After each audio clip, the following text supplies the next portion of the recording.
Dans cette dernière vidéo, nous allons réfléchir avec Jérémy Casteble à quelques astuces pour réussir.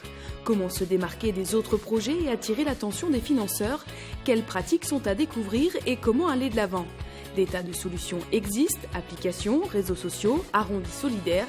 Quelles sont les tendances du moment et comment s'en servir? Allez hop, c'est parti! En surfant sur Internet, c'est vrai que j'ai vu un peu ce qui se faisait, des choses très innovantes, et j'ai notamment vu l'association Orphelins du Monde qui organise des ventes aux enchères de bandes dessinées. Et au bout de 2 heures, ils ont collecté 15 000 euros. 15 000 euros, ce qui leur a permis forcément de mettre en œuvre toutes leurs actions. Et donc, ils ont décidé de créer cette structure Rêve de Bulle qui leur permet maintenant d'organiser régulièrement ces ventes aux enchères et de pouvoir financer tous leurs projets associatifs et de financer ceux qu'ils souhaitent dans leurs projets associatifs. Internet maintenant est un moyen d'innovation et vous avez beaucoup d'étudiants qui créent leurs propres applications et qui créent des services qui leur permettent de financer leurs projets de solidarité. Donc c'est également aussi un élément à tenir compte, dont vous devez tenir compte pour peut-être pouvoir financer vos projets. Un autre point intéressant, j'ai déjà entendu parler de grands magasins qui finalement proposent à des associations de donner leurs points de fidélité, de récupérer leurs points de fidélité, ou des entreprises, des comités d'entreprise, de récupérer leurs tickets restaurants. Donc ce sont des points assez astucieux qui vous permettent après également de financer votre projet. Vous avez d'autres exemples, notamment les banques coopératives qui peuvent développer des cartes de paiement qui intègrent aussi une commission pour certaines associations qui développent des projets de solidarité internationale. Pourquoi pas aussi prospecter sur ces champs-là.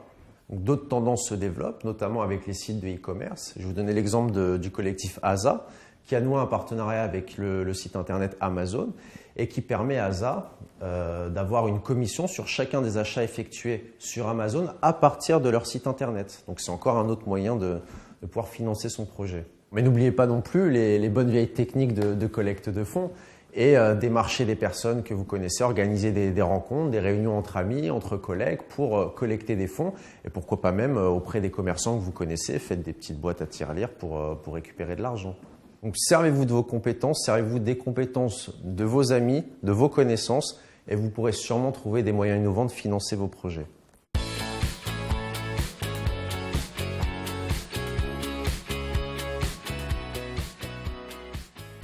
Pour résumer, quelques conseils. Pour trouver de nouvelles idées et être créatif, il faut tout d'abord être curieux.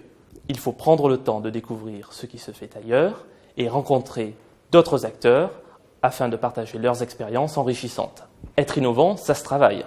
Lisez des revues, faites de la veille, surfez sur Internet, participez à des week-ends, rencontres et formations, comme ceux organisés par Étudiants et Développement, AnimaFac, Starting Block ou encore le réseau Ritimo. Allez sur les forums et les sites comme celui de l'AFF, l'Association française des fundraisers, ou encore informez-vous sur des réseaux comme celui de la Choca. Vous y rencontrerez les acteurs qui bougent et les nouvelles méthodes qui se développent. Alors, quelles sont ces nouvelles méthodes de collecte de fonds?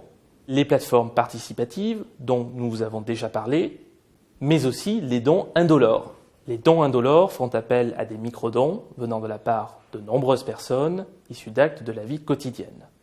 Par exemple, les dons collectés à l'aide d'applications sur tablette ou sur smartphone. Les applications sont à la fois un excellent moyen de communication, mais également de collecte. Seul inconvénient, disposer de compétences nécessaires. Vous pouvez utiliser votre propre talent ou celui de votre entourage. Vous pouvez vous inspirer, par exemple, de la start-up Butterfly Effect, spécialisée dans les applications solidaires. D'autres méthodes, l'abandon de points de fidélité ou encore l'arrondi en caisse, avec l'exemple du collectif ASA qui s'est associé à la plateforme Amazon. Vous pouvez également utiliser la méthode du partage de dons ou Matching Fund. Votre don sera abondé d'autant par l'entreprise partenaire.